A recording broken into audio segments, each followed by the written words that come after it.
शालका Tripura Lok Sabha Achyok थाइचंग बारिव कप्लाई हिनै certificate याफारजाखा Tripura मथानि खाफुरजाक BJP नि candidate कृति देवी देबबर्मानो कप्लाई हिनै certificate याफारका धलाइनि DM Tripura मथानि आदंतै BJP नि आदंरक थानचा पालबाक्सके candidate कृति देवी Debbarma Baksa पालबाक्सके थांगै कप्लाइनि certificate याफार थानिव मानजागै लेखा लगिव तंखा ईएम कमल कलय मंत्री विकास देबबर्मा तै मंत्री टिंकु रय बहायनो शालका त्रिपुरा आचुक थायो कप्लाई अंगै कृति देवी देबबर्माबो खातुं जाखे बिनि कप्लाइनि सार्टिफिकेट याचकमानि मांगफ्लि कासेफेकाचिनि कक त्रिपुरानि मांगफ्लिओ वंदे मातरम वंदे मातरम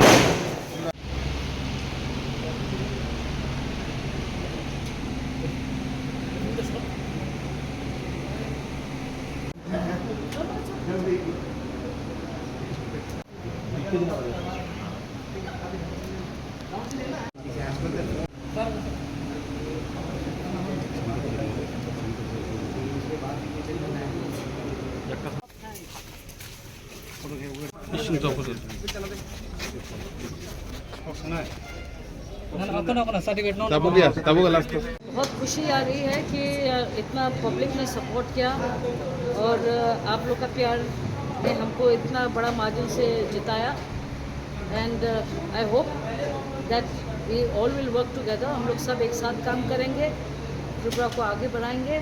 आपका प्यार और आशीर्वाद साथ में रहेगा तो हम आगे बढ़ते रहेंगे। बहुत बहुत धन्यवाद। मैम, अपोजिशन के लिए तो बहुत सारा सवाल था, इसके बारे में आपको क्या बोलूं? ऑल इंडिया रिजल्ट के बारे में क्या बोलेंगे? यहाँ पे किसको लेना है?